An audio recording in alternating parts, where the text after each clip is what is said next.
Welcome to the Pretty Powerful Podcast, where powerful women are interviewed every week to share real inspiring stories and incredible insight to help women or anyone break the barriers, be a part of innovation, shatter the glass ceiling, and dominate to the top of their sport, industry, or life's mission. Join us as we celebrate exceptional women and step into our power. And now, here's your host, Angela Gennari. Hello, and thank you for joining us for another episode of the Pretty Powerful Podcast. My name is Angela Gennari, and today I'm sitting here with Susannah Rose Stokes. Hi, Susannah. Hi, Angela. So good to be here with you. So glad you're here. You have such a great background and such a cool story, and I'm really excited to share it with everybody. So after serving 2 combat tours in Afghanistan as a Marine Corps officer, Susannah experienced a spiritual awakening that has changed her life forever. Since then, she's dedicated her life as an energy priestess and embodied consciousness guide. She has founded the House of Embodied Metamorphosis, a 508c1a faith-based organization that utilizes the metamorphosis method and our community-cultivated strain of psilocybin. Psilocybin, I'm trying to get that right. Known as Trinity. So she's also a graduate of the U.S. Naval Academy and speaks Mandarin Chinese and Spanish, all in service of creating a more peace and connectedness in the world. That's such a lovely story. I love this. So, oh my gosh. So there's so much to unpack here. So first of all, do you come from a military family? Because U.S. Naval Academy it's a pretty high bar. So that's a great question. Yes. People ask me because they're like, what, like you do spiritual work, but you were in the military. Like, why in the world did you want to go into the military? Yeah. My father was in the Marine Corps for a brief time during Vietnam. He was an attorney in the Marine Corps. And then most of the men in my family had been in some kind of service. I mean, this was also, pretty standard among the older generations, right? Everybody served during all the world wars. So I did have a legacy of that, but my father was the one that kind of planted this seed of the Naval Academy in my mind. Yeah. And the Naval Academy is gorgeous, by the way. I went to University of Maryland and I lived maybe 20 minutes from Annapolis, and it is one of my favorite places. I've always said, like, if there's anywhere that I just like to go and just walk around and be in the energy of, it's the Naval Academy. It's Annapolis. It's a beautiful place. It's just so, like, I love the energy there. The campus is stunning, and we're right on the water. It's an interesting juxtaposition to be right next to like a town. A lot of the military academies are further out, so they're a little more secluded, but the Naval Academy is right there. So you have not only like this little town, but there's also another school right next to it called St. John's, which is like if you could have the opposite of the Naval Academy, that would be it. It would be like, it's like the hippie academic, kind of philosophy-based school. Yeah. And then you have the like very structured, rigid environment of the Naval Academy. So we had the yin and yang, very, very present. Yeah. Very cool.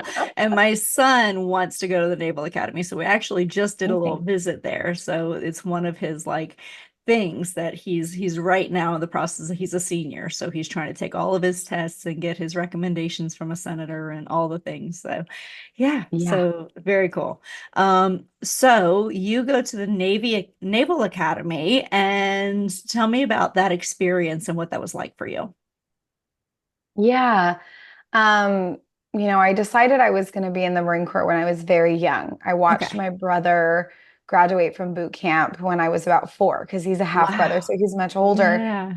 And so I watched him graduate, and I saw the women walk across the field, and I just had this moment, and I was like, oh, I could do that, That's awesome. By about the time I was 12, I was pretty set in that. I was like, that's what I'm doing. I'm going into this because I really want to get high quality leadership training, because I know I want to be a leader in this world. And my father had always said it was the finest leadership training that existed. Yes. So the experience of being at the Naval Academy, of course, getting in is a very, very competitive, very Isn't it like challenging. 5% of people or applicants? It may be less than that. It's a very, very, very small percentage. It's tens of thousands of people apply, and then they allow in about 1,200. Wow. So it is, you have to stand out in a lot of ways. And I've been on a few selection boards as well for senators and things to help with the selection of people to get their nominations. Yeah. And I think just the like oomph and the energy to put into that process was a commitment in and of itself for several years. I mean, I really like changed my lifestyle in order to make sure that I was like highly qualified for it.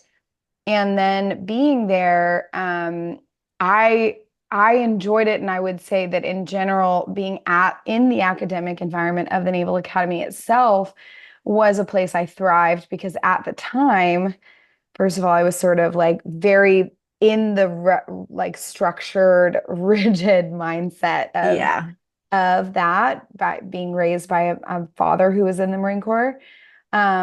And I excelled academically, and I didn't feel as much of a difference between women and men there. Good. Yeah. It wasn't until I joined the Marine Corps out of the Naval Academy, because they serve both the Navy and the Marine Corps, because the Marine Corps is in the Department of the Navy, which a lot of people don't know. But that, I fed into the Marine Corps, and I of course, that was also a legacy of like going the way my father did and my older brother. But it was then that I started to face a little bit of the shadows of the military. But the Naval Academy itself felt like a more safe and curious environment where I could really expand. Okay, fascinating. Okay. And did you study Mandarin at the Naval Academy, or did you decide after, or because that's a huge that is a huge benefit of being in the military, is being able to speak Mandarin, right? Well, the interesting thing is the military is not super great at using people for their talents. Oh, interesting. The military will sometimes place people in a position based on the talents they have, but most of the time you are going to get what you get. And most of the time the military will just train you in whatever it is, right? They don't actually care what your existing talent pool is. And that was something this was the first experience of surrender that I had. So I started studying Chinese in high school. I went to Cornell and did a program over the summer, and an immersion program. And then I lived in China for my senior year of high school to study Chinese in Beijing. And went on my own. I've always been a little bit of a rebellious one when it comes to education. I love it. And a trailblazer too. That's fantastic. And I'm trying for sure. And so that set me up. I was already fluent in Chinese before I went to the Naval Academy. And to be honest, part of the reason I chose it as my major was because I knew I would get straight A's in it. Yeah. And I wanted something to be easy. Yes. Because engineering is not my forte, and the Naval Academy is very focused on engineering. So I had to work a lot extra hard on some of the required classes, while my major classes were kind of a breeze. It was much easier for me. And I started, in like the highest levels, they had to keep making classes for me so that I could keep going in Chinese, because I was one of the first classes that had access to that as a major. They only had Arabic and Chinese as language majors, because most of the students there are studying engineering.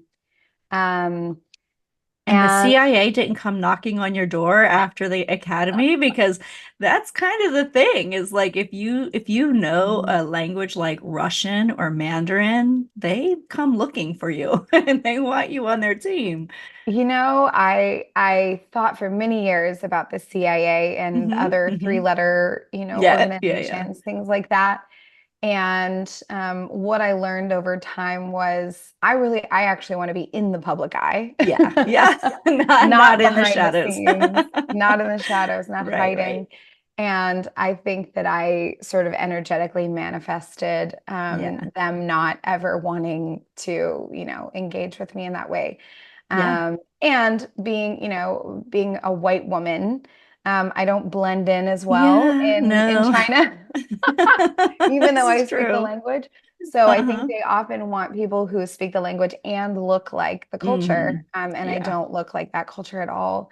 That's true. But I think there is a misconception around like that the government will seek out. This is mostly because of Hollywood, right? And the Born Sure. Identity series and all these, right? That the government is like watching every person that comes through their pipelines, and then they like pull out special people. I think this happens much less than we think it does. And it's sort of a wish that the government would be that intelligent. Well, that efficient also. Not efficient. That is not the experience that I've had. Most of my experience was that you get what you get, and you are a number. And if you, and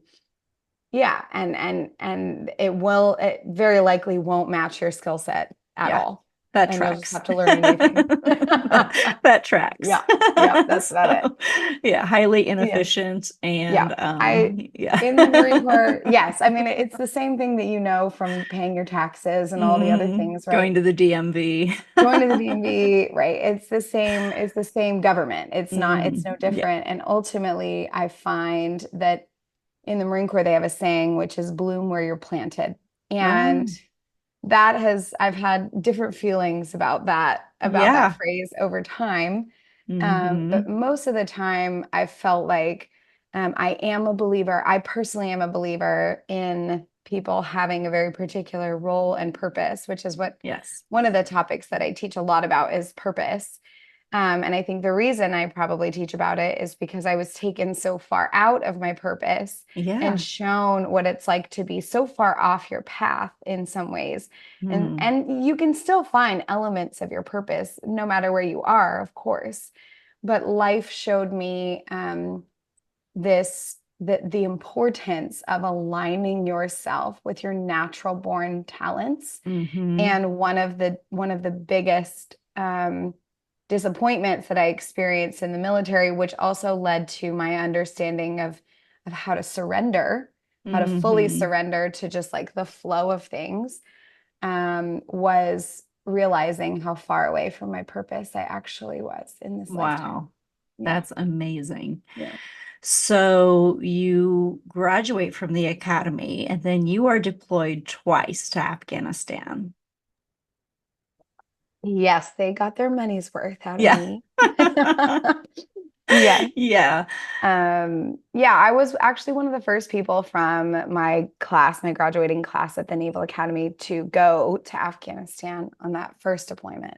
And I got put directly into training, did 3 months of training for my job, which my job was to control a team that controlled all the airspace over Helmand province above 16,000 feet. So we essentially were like air traffic control, but it was local control. So it was like battle space control. And there's a lot more things that happen in a battle space above in the air, because you have hundreds of aircraft going in different directions, doing different things, taskings and things like that. And is it mostly practicing? Is it just it's not specific to fighting it, right? I imagine there's drones. Is there drones? Is there other airspace concerns?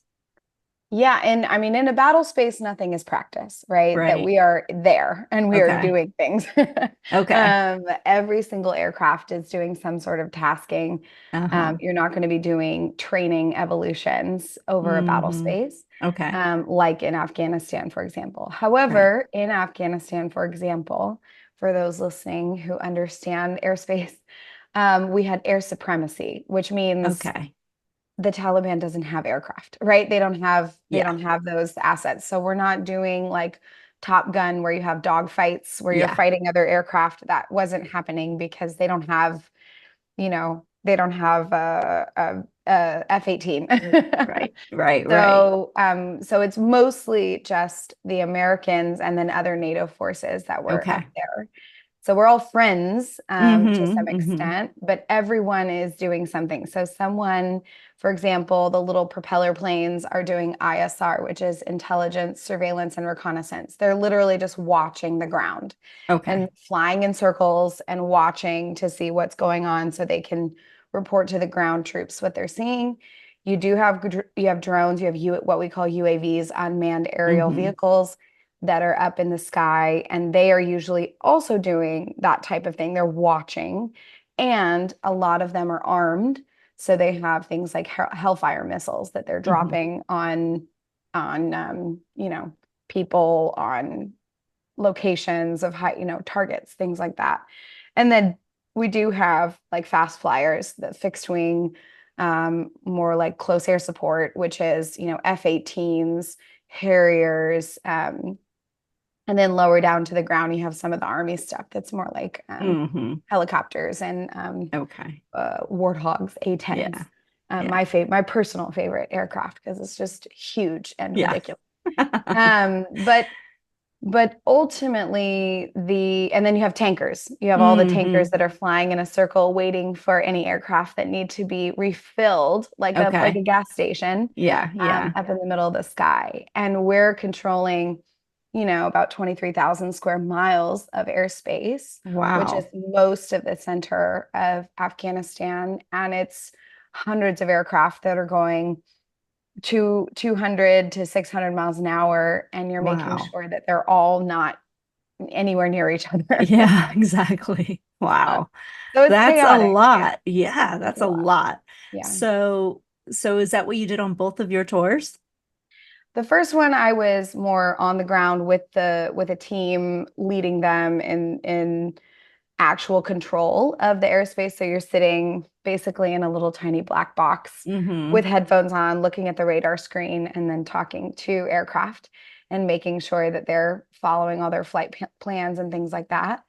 Um, and then and it was on that deployment. Actually, I'll speak to the second one. The second one, I was more in a managerial role where Okay. I was in a higher echelon of that group, and I was helping to design the airspace and speak a little bit about, especially as we were passing things over to the Afghanis, Mm-hmm. and as we were pulling out of Afghanistan, I was helping to yeah, basically redesign and redistribute airspace control, Okay. so that they could potentially do it. Of course, the Afghanis have almost no experience doing things like this. So Yeah. it was like a pretty steep learning curve. Mm-hmm. And one of the things that I had trouble with on the second deployment was on the first deployment, speaking of those drones and UAVs, I I had a moment basically that kicked off my existential crisis. Okay. And, being sort of programmed into the belief that everything that we were doing in the military was necessary, and I'm fighting for freedom, and I'm doing all these things that are to support a war effort that where we're the good guys. Right. I saw a drone, we're watching the footage from a drone, Mm-hmm. um, and it's following a guy on a motorbike who had just implanted an IED, an improvised explosive device. And he just Mm-hmm. dug one into the ground, and we watched him do it. And that then makes him the bad guy, right? Sure. Because he is trying to target our troops. And of course we know where it is, so we can undig it and take it out and Mm-hmm. all of that. And as we're following him and we drop a Hellfire missile on him, um, he gets away. He runs away. Like Wow. you see this Wow. big explosion of this person that's been targeted by a multi-$100,000 missile. And there's a huge explosion of heat, and then he actually gets up and Wow. escapes. And I thought to myself in that moment, who is that guy? Who is Uh-huh. he? How old is he? Is he really a bad guy? Is there a bad guy? Mm-hmm. Isn't he someone's brother? Isn't he someone's maybe father? And the chances are that he's a local farmer that was either paid or threatened by the Taliban to do this. And they said, we're going to kill your family if you don't do this. Mm-hmm. And then what happens to him is that it's between a rock and a hard place. He either gets killed by this fighting force or this fighting force. And Mm-hmm. his Mm-hmm. whole life and his whole country has been, taken over by this battle, and he gets um, thrust into it. And so that whole experience of just having that moment of like, oh my gosh, there is no bad guy. There is no good guy. This Right. is all war, and war isn't working the way we think it should, Mm-hmm. because killing is not going to create more peace. That followed me into my second deployment, and that's when I started to really, my whole world kind of came crashing down, and a lot of the belief system that I grew up in the South, Yeah. in Yeah. Yeah. outside of Atlanta, um, just started to dissolve, and I went through Wow. the beginning of my disillusionment process towards Uh-huh. spirituality. Yeah. Yeah. Yeah. So that's fascinating because, I mean, you're right. And no matter what side you're fighting on, you feel like you're fighting the bad guys, right? And so, um, the Taliban, with as, horrible as they have been, and, the atrocities that they've done, they look at us as the bad guy. And so Absolutely. there's a lot of just really hard stuff when you really look at it and you talk to people who have been through wars in their communities. And you're right. I mean, kids who grow up in certain situations, they're taught a certain thing. We are taught a certain thing. We believe our way is best. And Absolutely. so, you're right. Absolutely. So tell me about what happens when you have this spiritual awakening and what that feels like and how you're dealing with it in the middle of a deployment where you have a very set certain rules that you must abide by. How does all this transpire? I'm curious how this all worked. Yeah, it was like a ton of bricks, like Yeah. as everything starts, like as the basis of your reality, like the rug is sort of like ripped out from under you, and you're like, well, if that's Hmm. not true, if that's not a fundamental truth, what is a fundamental truth? Like what Right. is real? What is reality?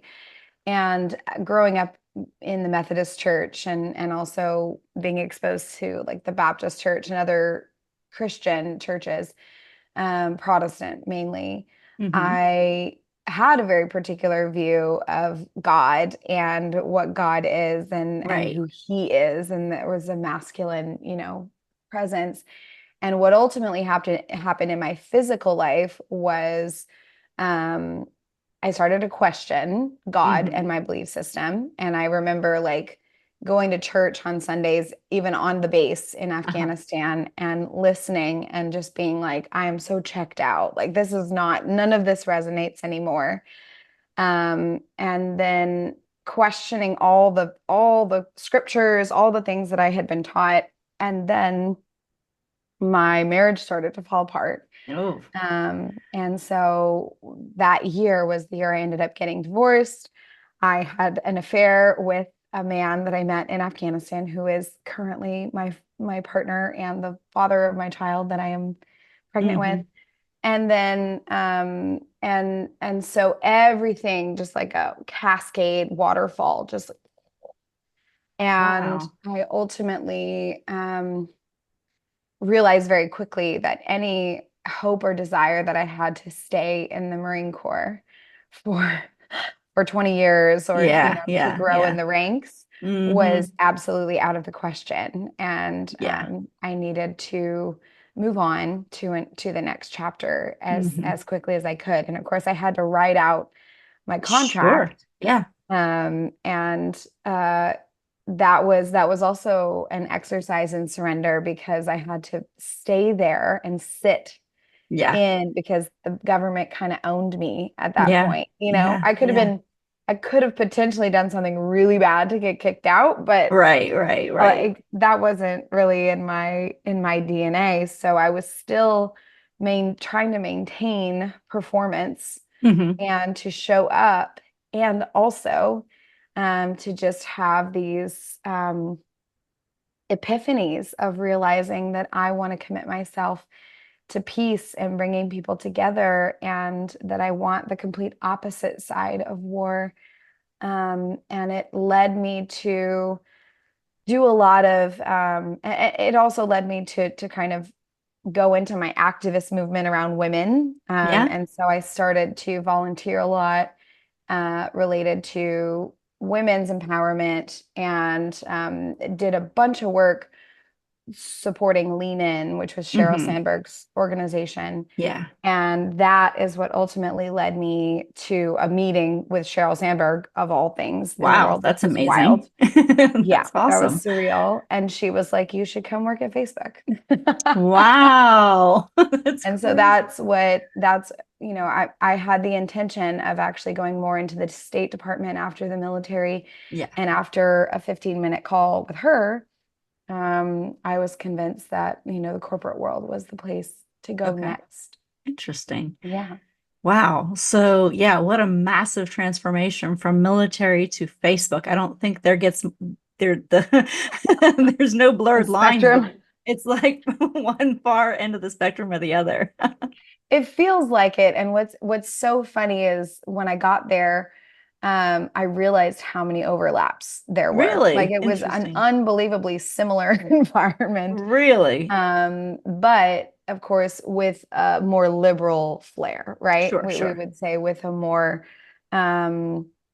with that purpose of bringing people together, of connecting the world Mm-hmm. versus dividing the world or Mm-hmm. protecting and keeping us separate. So being there was interesting because I ultimately um, found that there was the same types in general of like camaraderie. There's a Mm-hmm. lot of in Silicon Valley. There's a ton of like kind of culty, connection to your company Mm-hmm. and like Mm-hmm. loyalty and devotion to the company mission, Uh-huh. especially at the beginning of some of those companies.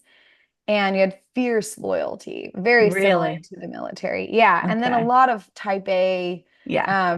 like performance based individuals who really were Mm-hmm. wanting to achieve and wanting to do something really great. Yeah. And so I went from an environment where people really wanted to excel and succeed. And then I went to an environment where people also had like this community cultish and, focus on one product or one thing. And they Right. also wanted to work as hard as they possibly could to succeed, just in different ways. Yeah, and just entirely different goals at Yeah. the end of the day. So And I remember the interesting. military saying to me, like when I was leaving, they said, you're not going to find because they always want to try to convince you to stay, right? Okay. Not leave, because they paid a lot of money to train you. Right, right, right. And they're like, you're not going to find a company that's going to give you, or a job that's going to give you all the amenities that the military has, because they have, it has its own ecosystem of Sure. support. Mm-hmm. And I remember going to Facebook and there being like, they feed you every meal, they do Mm-hmm. your laundry, they do your dry cleaning, they like bus you to work. I was like, I think I found it. I was That's like, don't lie to funny. me. So, Yeah, that's so funny. yeah, so a remarkable amount of overlap. Um, but one focusing a little more on that, like separatist, warrior-like Uh-huh. environment, Mm-hmm. and then another focused on connection. at Mm-hmm. least in some ways. Yeah. Yeah, interesting. Mm-hmm. So then you then founded what is a 508c1A? I don't know what that is. Yeah. I know what 501c3. Yeah, 501c3, of course, is a nonprofit, and Right. 508c1A is also a nonprofit, but it's a Okay. church.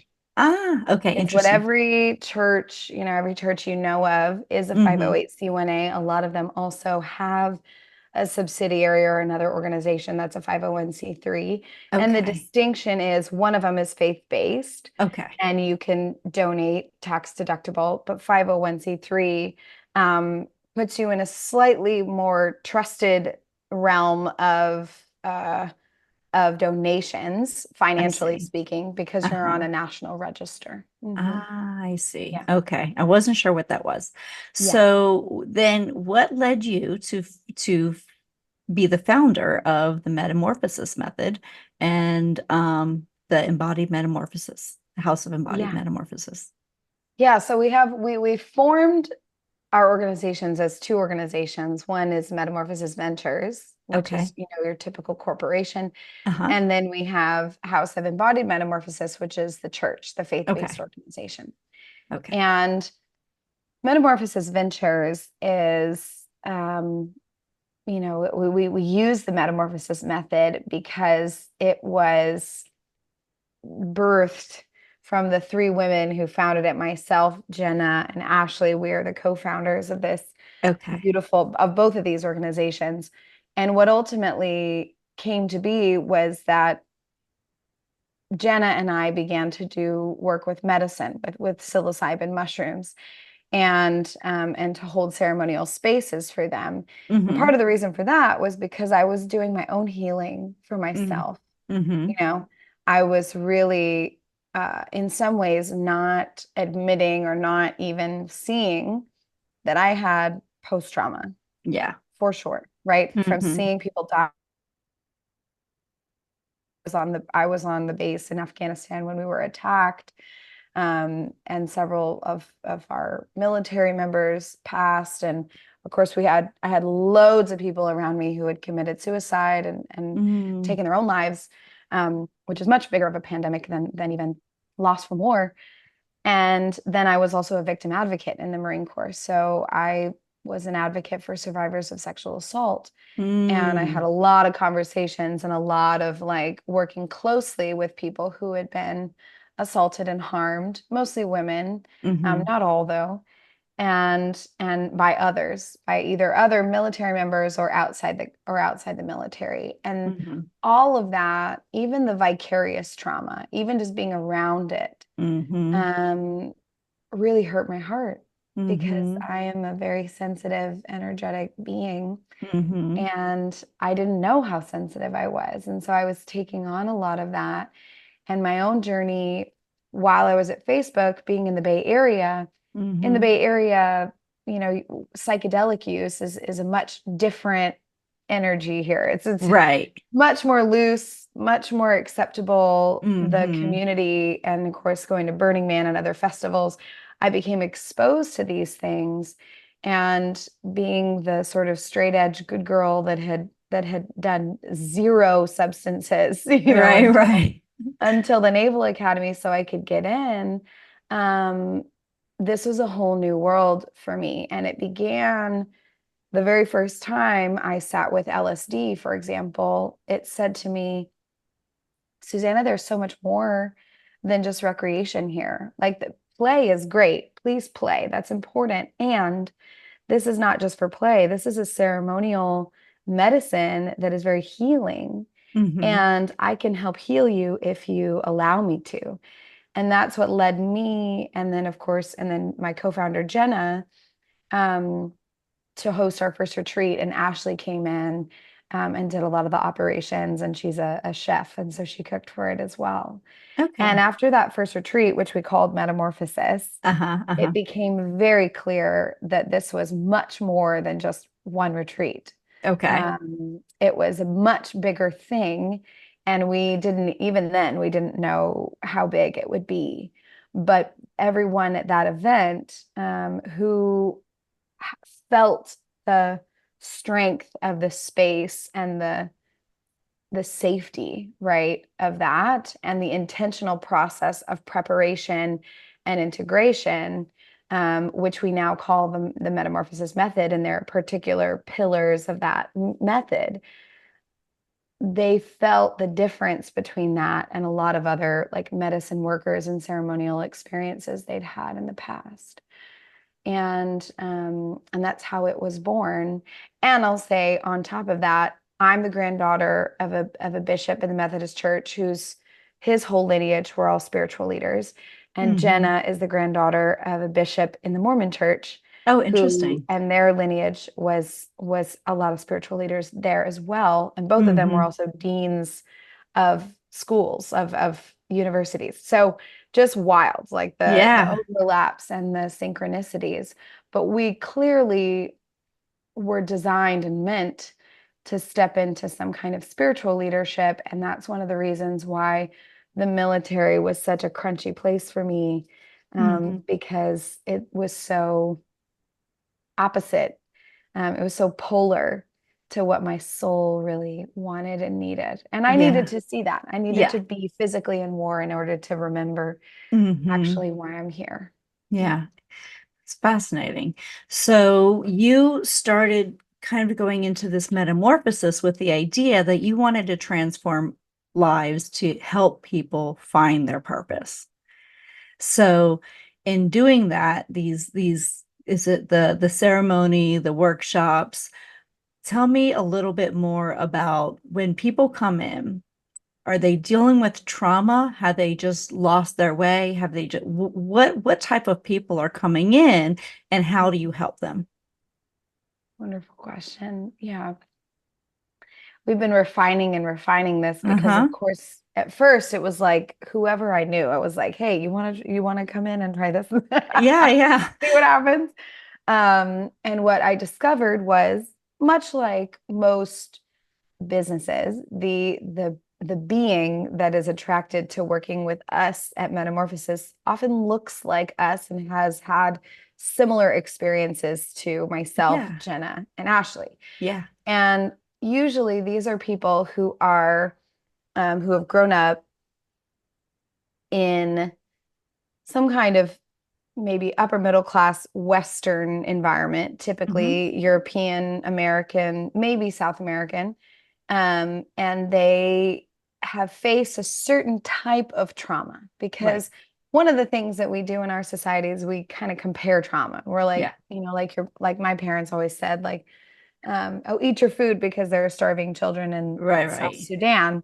And I'm like, yes, and the trauma that I know is very different from their trauma. And their trauma is important and significant, and I will never fully be able to empathize with that depth or that type, because what I'm dealing with is a family system that it suffers from addiction and opiate use and alcohol and hiding things under the rug and people fighting over finances and money, right? Because we have it. And materialism and egotistical, narcissism. So these are total different traumas from these other communities in the world. And that's really right now what Metamorphosis is for people who are ready to step into a layer of thriving in their lives. And in order to do that, they are ready to shed layers of their ego, of the path that was laid out for them in a very strong, structured, Western, patriarchal environment, right? That said, this is how you get success. Here's the road to success. Follow this. And when you get there and you think, oh, I have everything. I got the car, I got the condo, I've got the job, I've got all that. I'm miserable. Right. Exactly. Why? So many people say that. Yeah, I mean, so many people said, I followed the steps. I did the things that I was supposed to do. Why am I not happy? I checked all the boxes. What's going on? And so, it's one of those things, and you're so right. Trauma means something different to everyone. My trauma is not less significant than your trauma. It's just different, right? And so Apples and you still oranges have and to, watermelons and yeah, bananas. you Like it's still all have to different. honor that, right? You have to honor that because while it may be different, it's still just as impactful to me and what I'm going through. So how do you help people find their purpose? That's so hard, right? Is just help people discover what were you on this earth to do? And I imagine that's got to be the biggest challenge is you got to break the idea of what they were supposed to be and then help them discover what their true purpose is. Yes, precisely. That's what we do. Uh-huh. So a lot of it is a shedding process. Okay. We help people shed because actually, I'm not going to give you anything new. Right. Yeah, It's yeah. already there, Mm-hmm. right? It's already Mm-hmm. there. The nugget, the essence, what we call your true abundant essence, this like little Mm-hmm. light inside of you, that is the most authentic, Yep. essential version of you is there. But we have created mask and armor and mask and armor and mask and armor and Mm. mask and armor. And we have all these layers. I think of it like the kid in the Christmas story with the big Yes. puffy suit, right? And you can't feel anything Mm-hmm. because somebody pokes you, but you've got 10 different suits on and you can't actually feel what's in resonance and what's not. Yes. And so the process of that is a shedding process, which also coincides with a sensitization process. I call it sensitizing. And Okay. we sensitize your system so that you become more sensitive to the world around you. And you go, ooh, I don't like that. That doesn't feel good. Oh, I don't Mm. like it when they say that thing to me. And maybe that thing was perfectly fine a year ago. But Right. now it stings a little more because you've taken off a layer of armor. And that's how Mm-hmm. you start to know, oh, I actually don't want to be spoken to that way. Okay, Mm-hmm. maybe I need to not be in this environment anymore. Mm-hmm. Okay, I need to remove myself from this, and maybe I need to put myself in environments that treat me this way or talk to me this way instead. Right. And our method works specifically. So some of the pillars of it are um, we first start with that cleansing, right? Mm-hmm. Mm-hmm. And then and then as we're working on all of these layers, we're working on all four layers of your being. So Okay. body, heart, mind, and spirit. And this was one of the biggest things that I had trouble with when I started to look for healing was Mm-hmm. that the medical system works on the physical layer almost Yep. exclusively. Yep. The therapeutic system works on the mental layer and a Mm-hmm. little bit on the heart layer as well, emotions, right? Especially if you get Mm. into somatic stuff. And then the church system, the religious system works on the spiritual layer. But who does all of it? And to me and to us at Metamorphosis, we have to have, in order to complete a full cycle of healing of trauma, and trauma is just an experience that you had that you didn't have all the tools to fully integrate into your life and turn it into medicine, right? Because that's Mm-hmm. really what we want. Trauma always turns into medicine if we have the right tools to That's work with right. it, Yep. right? It's like whatever doesn't kill you makes you stronger. That is Right, right. accurate. And even sometimes things that kill you make you stronger. Yeah, yeah. Another Yeah. lifetime.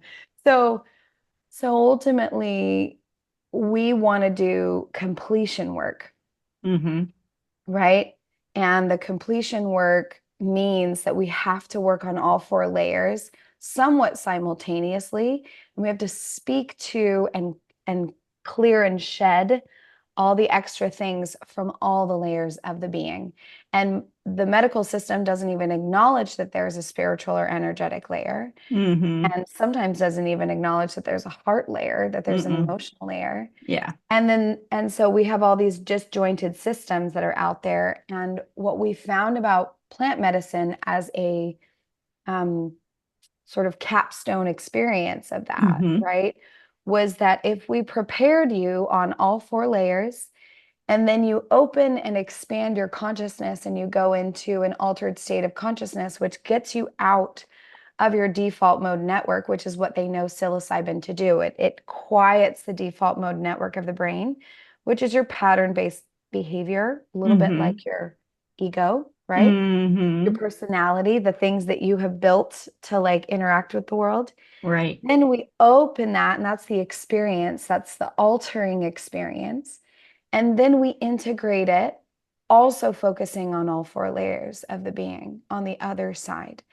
And when we do that, that creates a full, what I would say, as you know, I call myself a priestess, a full completion cycle of like karmic completion. In Christianity, they call it sin, right? Like you are forgiven of your sin. And in Hinduism, we complete a karmic cycle, which allows you to fully be done with whatever that thing is, whether it's an addiction, whether it is just an unhealthy habit or pattern that is getting in the way from you being the fullest version of yourself, or if it's just a limiting belief. Yeah. Yeah. Right.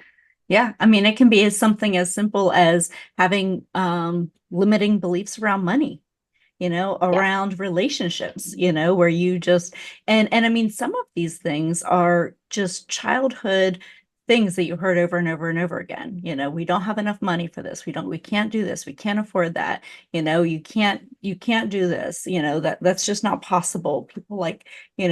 People will limit you, and then it starts to get in your own head, and it takes effort to get that out. It's not easy. My goodness, it's Amen, sister. shredding. Yeah, I understand. Peeling away the onion. It's peel it away, peel it away, peel it away. And yeah. Also identifying, and what that does is it helps you identify, just like what you're saying, helps you identify who you are and what your voice is, versus when I hear that, oh, we don't have enough money for that. Right. Whose voice is that? Is that my voice? Yeah. Or is that my highest self voice? Probably not. That's probably my mother's voice. Oh, okay, that's where that scarcity comes from, right? And we start to identify those things, and then we can quite literally rewrite them. And with the help of plant medicine, those things can be rewritten much faster, much more easily, because the ego and the layers are not as in the way, right? They're not fighting you and saying, well, I don't know about that. I don't know if I believe that, like that side eye energy. We want to kind of clear that side eye energy so that there's just a space of open receiving trust, whatever is possible. And I mean, that's what you teach about on this podcast, and probably in your work as well. So, and the program I teach, that's one of our signature programs, is Powerful Purpose. So I love that this is, pretty powerful, because that inner power, that inner fire of knowing that my voice is the strongest voice in my mind, in my body, in my thoughts, in my heart, is that's power. That's and power. It's unapologetically so, to the point where you're like, I can't people please. I have to me please. I have to be true to myself. And that's one of the hardest things for us to do. So yeah, absolutely. Yeah. So it's fascinating. So tell me, what advice would you give to your 18-year-old self?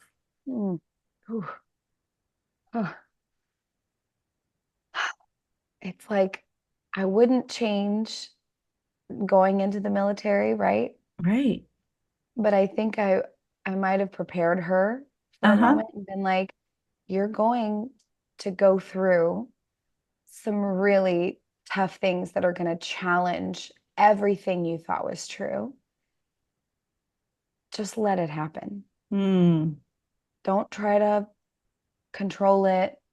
Just allow it to be what it is, and know that life and your inner guidance will keep you headed in the right direction. Yeah. And even when it feels like it's off the path, it's not. You are on it. And it just takes some twists and turns that are unexpected. Yeah. Because the more you embrace that, the more fun you can have. Yeah. Because everything that you've gone through led you to where you are. So it's, everything is with a purpose, as I much as it wouldn't. doesn't feel like that sometimes. So. And I am in, they say every 7 years you go through like a reckoning, like another cycle, right? I am in this year, I am in that for sure. I am in that like another disillusionment of my reality. But this time I have the tools. I am in another like metamorphosis, if you will, right? Yeah. But now that I've built the system around me and the tool set to really observe it, I can I'm saying to myself that advice that I just said, right? I'm saying to myself, Susannah, just let it happen. Like, let those things Yeah. crumble, let those things fall, let yourself be taken on these twists and turns and just be present with it. And I'm much calmer. Yeah, this Yeah. time. That's awesome. I love that. So it's funny because there's a whole, thought of the 7-year itch, right? And it's Yep. not like you say, it's metamorphosis. But people say it's a 7-year itch because they're like, something doesn't feel right. I feel like I need to change. It's like it's uncomfortable, but they push through that to stay the path. Right. Whereas maybe, just maybe, transforming is the right thing to do, even though it sounds hard and even though it sounds inconvenient. It's going to be a little uncomfortable, but staying where you're at maybe not the best thing. Change is the only constant. And Mm-hmm. I also have some beliefs around the particular time that we're living in right now Yeah. being a Mm-hmm. very, very potent time of change It is. collectively in Yep. humanity, right? Mm-hmm. Most of Mm-hmm. us feel it, whether it's on a spiritual level or just your life Absolutely. around you, Well, right? and the world reflects it right now. But I mean, like with if you're very spiritual, then the planets and the alignment and everything that's happening has set us up for this particular time period that we're in of massive change, of massive disruption. And that is tracking with what the universe is telling us is going on. God is telling us like there's a lot of consistencies. We just have to be aware of it and let things change us as we need to change. Right. Mm-hmm. And it is a little bit like, just be a conduit for it. And I Yeah. think that that's what the design of metamorphosis, both our church, that Yeah. protects and cultivates our medicine and allows us to serve medicine Mm-hmm. legally within the United States and helps people get access to microdosing and things like that legally and federally protected. That all is in service to just helping the change be smoother, right? I'm like, Mm-hmm. I'm Mm-hmm. just lubing it all up. Like, I Yeah. just Yeah. want you to Yeah. have the easiest. I know you're going to change. I know you're going Uh-huh. to have to go through that. I know that collectively we're going through it, but the easier and the more we just allow it to happen through us Mm-hmm. instead of to us Right. and breaking us down.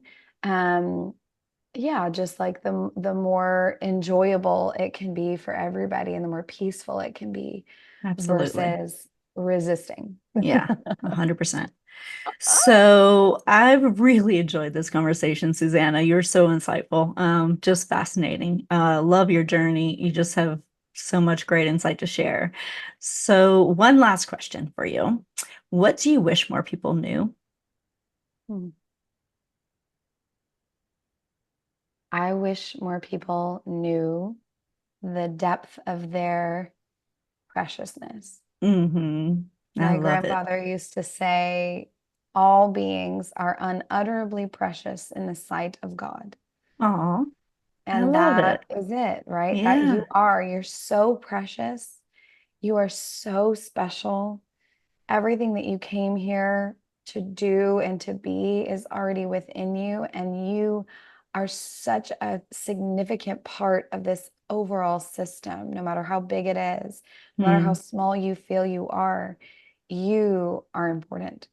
Yes, Yeah. yes, yes, and yes. Agree. I Yeah. love it. So thank you so much. You've been an amazing guest and just so much incredible wisdom to share. So I appreciate you so much and I wish you so much success in everything that you're doing. Thank you so much, Angela. I hope you have a beautiful day on this Yes. full moon Yes. Aquarius. Woo! It is a full Here moon. we go. I love it. Pisces energy. So where can people find you? they can find us at metamorphosis.ventures. And you can find access to both of our organizations from there. Okay. And then you can find me on Instagram at Susannah Roses. And I imagine those will be in our, somewhere in the podcast info. But I'd love to meet you on Instagram. I'm also on LinkedIn. I talk to a lot of leaders there. And then visit our website so you can check out our organization and our gatherings and our upcoming events. Fantastic. Absolutely will do. Well, thank you again. And thank you everyone for joining us for another episode of the Pretty Powerful Podcast. We look forward to seeing you next time. Have an amazing day. Thank you for joining our guests on the Pretty Powerful Podcast. And we hope you've gained new insight and learned from exceptional women. Remember to subscribe or check out this and all episodes on prettypowerfulpodcast.com. Visit us next time. And until then, step into your own power.